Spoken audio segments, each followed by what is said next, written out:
Jadi kalau kemudian pemimpin tidak bisa membawa pada kemakmuran, tidak mampu melindungi rakyat, menebar ketakutan, membuat orang kritis tidak berani bersuara lagi, membungkam pikiran dan hati nurani, maka sesungguhnya kita sudah berada pada rel yang keliru dari zaman.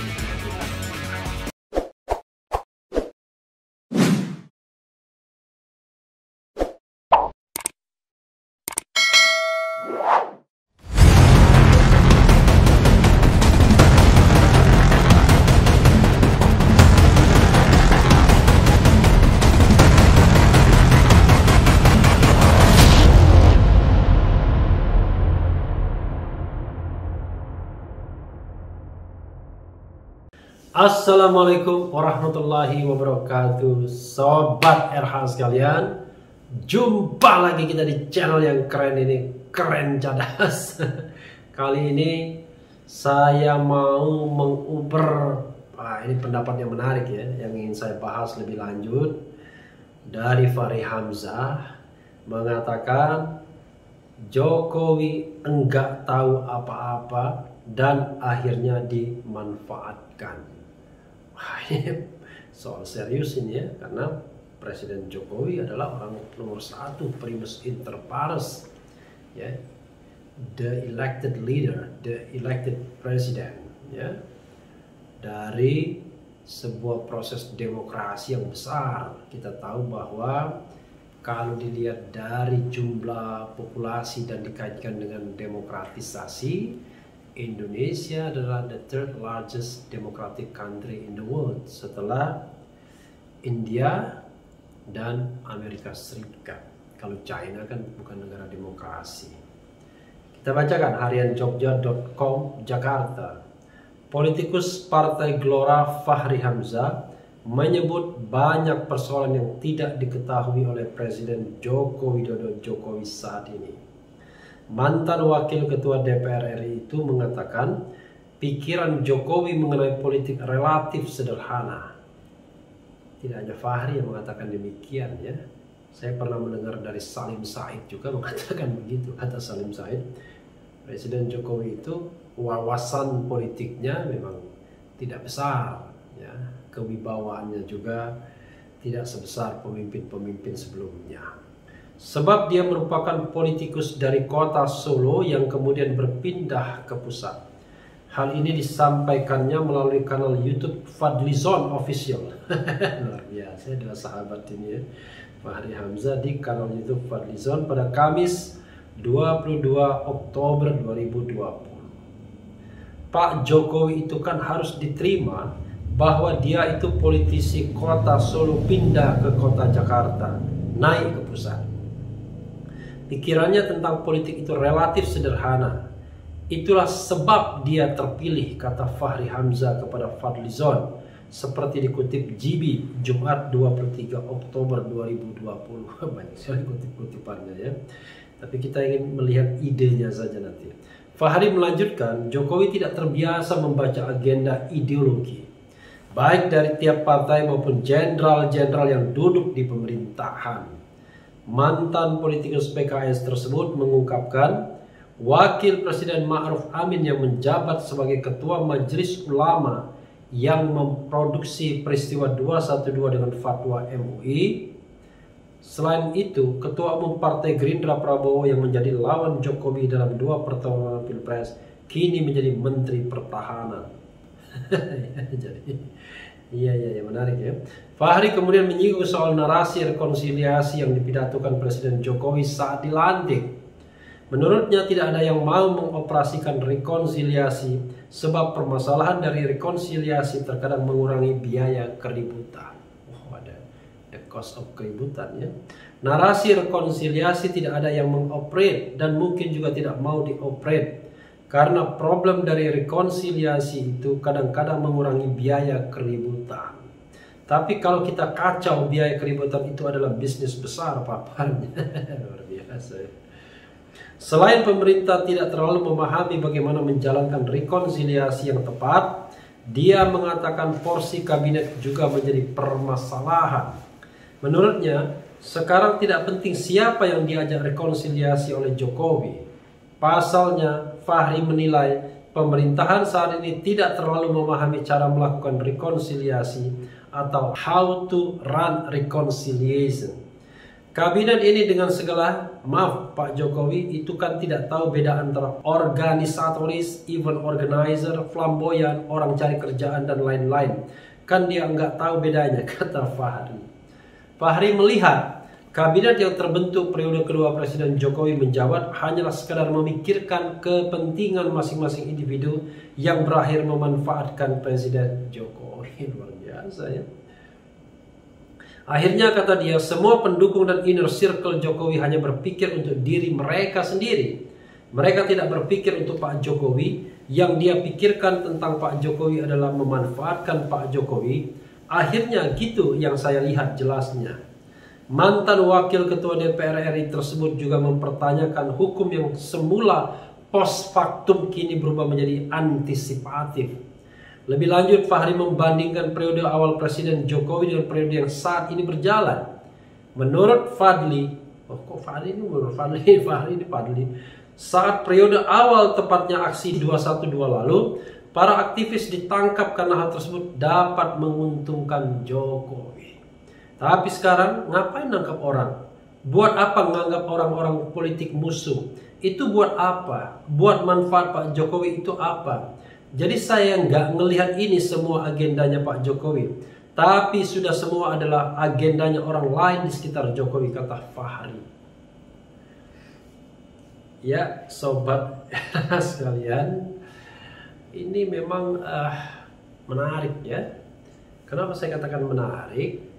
Kalau kita kaitkan dengan 2024 misalnya, kita tahu bahwa pemerintahan Presiden Jokowi akan paripurna 10 tahun 2 periode, sama seperti yang dilakukan yang terjadi pada masa pemerintahan Presiden Susilo Bambang Yudhoyono atau SBY yang genap 10 tahun, dan Presiden SBY adalah presiden pertama yang menjabat secara paripurna dalam sejarah Indonesia.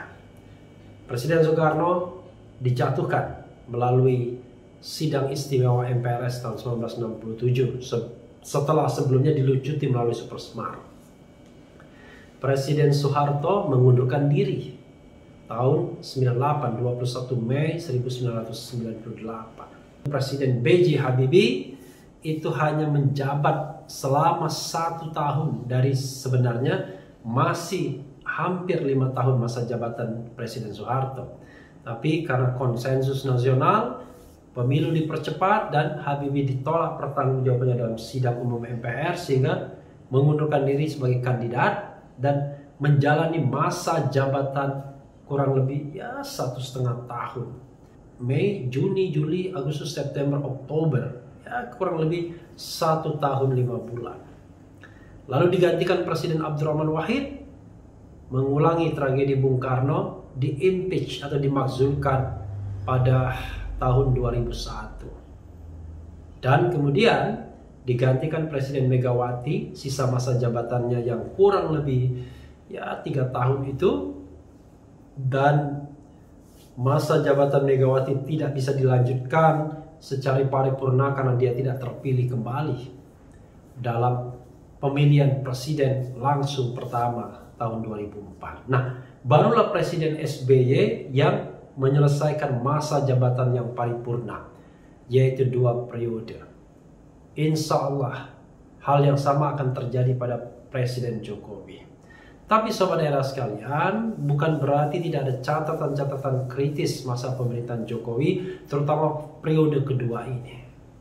Apa yang dikatakan Fahri Hamzah perlu digarisbawahi, perlu di-underline, bahwa saat ini sesungguhnya politik bekerja untuk siapa? Apakah bekerja untuk kepentingan Presiden Jokowi, ataukah bekerja untuk kepentingan oligarki yang ingin terus menguasai politik Indonesia dengan cara mudah dan murah? Ya, salah satunya misalnya kalau kita lihat skenario penangkapan aktivis-aktivis kritis misalnya, itu miris sekali. Karena pada era reformasi ternyata kita masih mengalami hal seperti ini, padahal ini adalah yang kita kritik sebelumnya. Dan justru pada era seperti ini, terjadi desentralisasi orang-orang yang bisa memenjarakan orang. Jadi kalau dulu kita berhadapan hanya dengan the state, dengan rezim koersif, dengan penguasa yang zalim, dengan penguasa yang otoriter. Tapi sekarang kita bisa berhadapan dengan kelompok-kelompok civil society lainnya, kelompok non-state lainnya yang juga bisa berwatak otoritarian. Karena itulah sesungguhnya ada bahaya di sana ketika banyak penunggang gelap, banyak pemain-pemain yang di luar kontrol Presiden Jokowi. Padahal awalnya orang berharap agar periode kedua masa jabatan Presiden Jokowi ini periode yang emas, periode yang konsolidatif. Tapi rupanya alam berkehendak lain, paling tidak kalau tidak ingin mengatakan Allah Subhanahu wa taala, ada pandemi COVID-19 yang menggerus semua energi di seluruh dunia ini, pemerintahan manapun di dunia ini. Lalu ada resesi atau krisis ekonomi yang sudah diakui. Dua hal tersebut ditambah lagi dengan perilaku politik yang cenderung mengarahkan pada otoritarianisme. Ya terakhir ketika aktivis-aktivis kami misalnya ditangkap oleh pihak yang berwajib. Padahal kita tahu sangat miris sekali kalau negara ini masih menghukum dan memenjarakan orang yang kritis, orang hanya karena berbeda pendapat dengan penguasa atau dengan kelompok sipil masyarakat lainnya. Jadi Sobat RH sekalian, apa yang harus dilakukan ini? Pertama, kalau kita mengandalkan pada leadership Presiden Jokowi, kapasitas leadership itu adalah kapasitas yang barangkali tidak bisa ditarik lagi karena sudah inherent di dalam kemampuan seseorang. Apalagi Presiden Jokowi sudah memerintah selama 6 tahun. Jadi barangkali pelajaran tentang leadership harusnya sudah ditutup. Apa yang harus dilakukan lagi? Salah satunya mungkin adalah bagaimana Presiden Jokowi mau dan berani menyeleksi pembantu-pembantunya. Mereka yang ingin berbuat bagi negara secara lebih baik, bukan menjadi pencoleng-pencoleng di seputar kekuasaan atau menjadi penunggang gelap yang menumpuk harta kekayaan di dalam lingkaran kekuasaan. Karena itu, kalau memang reshuffle adalah sebuah jawaban, sepanjang Presiden Jokowi firm untuk memilih orang-orang yang amanah, yang baik, dan lain sebagainya, kita berharap bahwa sisa masa pemerintahan 4 tahun ini akan membuat tonggak yang baik, fondasi yang baik bagi negara ini ke depan. Tidak hanya di bidang hal-hal yang bisa diukur seperti bidang ekonomi, penanganan COVID-19, tapi juga hal-hal yang kita bisa nikmati. Misalnya kebebasan sipil, kebebasan berbicara, perlindungan hak asasi manusia, dan lain sebagainya. Yang terakhir ini, akhir-akhir ini menjadi sangat berbahaya seperti dalam ancaman karena kebebasan sipil makin terbelenggu dengan tindakan-tindakan represif entah dari aparat maupun dari kelompok-kelompok lainnya. Jadi Sobat RH sekalian, saya pribadi sangat menyesalkan kalau terjadi paradoks di negara ini. Misalnya lembaga pemasyarakatan, penjara dipenuhi dengan orang-orang kritis, orang yang berbeda pendapat, bukan orang yang secara absolut orang jahat seperti pencoleng, pemerkosa, pencuri, koruptor, dan lain sebagainya. Saya khawatir pemerintah hanya sibuk membidik orang-orang yang dianggap kritis, orang-orang yang dianggap mengganggu the establishment kekuasaan, terutama para oligarki. Nah, dalam konteks ini, saya pribadi sangat berharap kepada Presiden Jokowi untuk dapat memelihara legacy yang baik, yaitu legacy tentang demokratisasi, tentang negara Indonesia yang besar, yang demokratis, negara yang kita bisa bangga mengatakannya sebagai the third largest democratic country in the world, negara demokrasi terbesar ketiga di dunia, negara yang tidak mentolerir korupsi, negara yang melindungi segenap bangsa dan seluruh tumpah darah Indonesia, negara yang mau mensejahterakan rakyatnya dan juga mau mencerdaskan warga negaranya. Jadi kalau kita mau telusuri kembali, maka periode kedua ini tidak menjanjikan optimisme yang lebih baik dibandingkan periode pertama. Seperti terjadi involusi pada periode kedua ini, di mana pemerintahan, kepemimpinan tidak lagi dijalankan dengan tujuan untuk mewujudkan janji-janji atau tujuan nasional sebagaimana termaktub dalam konstitusi atau pembukaan Undang-Undang Dasar 1945. Suasana mencekam sesungguhnya. Perbedaan pendapat tidak bisa ditolerir lagi. Undang-undang ITE dengan mudah digunakan oleh siapa saja untuk memenjarakan orang lain. Orang seperti bertepuk tangan, mendorong-dorong agar orang lain dipenjarakan, agar orang lain dihukum. Ini persoalan yang sangat luar biasa bagi bangsa kita hari-hari terakhir ini. Tapi kuncinya tetap di leadership pemerintahan Presiden Jokowi. Sudah saya katakan misalnya, penegak hukum tidak melayani orang yang menggunakan kekuasaan negara untuk menghantam pihak lain atau untuk memenjarakan pihak lain, atau bahkan negara itu sendiri yang ingin memenjarakan.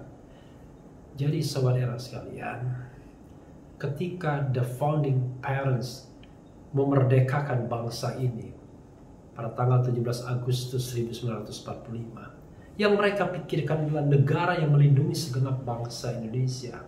Negara yang diibaratkan seperti bapak, seperti orang tua. Kita tahu bagaimana perilaku orang tua kepada anaknya. Pasti mayoritas penuh dengan welas asih. Kalau bapak tidak welas asih kepada anaknya, pasti bermasalah bapaknya. Karena itu adalah inherent dalam diri seorang orang tua. Jadi sobat RH sekalian, kita semua harus mengingat bahwa negara ini didirikan untuk kita semua, untuk mensejahterakan kita semua, untuk mencerdaskan kita semua, dan untuk melindungi kita semua. Bukan untuk menakut-nakuti kita semua, bukan untuk membelenggu leher dan kaki serta tangan kita. Jadi ketika kepemimpinan misalnya dipilih secara langsung oleh rakyat, maka sesungguhnya di situ tertanam harapan yang sangat besar kepada pemimpin yang dipilih tersebut. Jadi kalau kemudian pemimpin tidak bisa membawa pada kemakmuran, tidak mampu melindungi rakyat, menebar ketakutan, membuat orang kritis tidak berani bersuara lagi, membungkam pikiran dan hati nurani, maka sesungguhnya kita sudah berada pada rel yang keliru dari janji-janji kemerdekaan kita.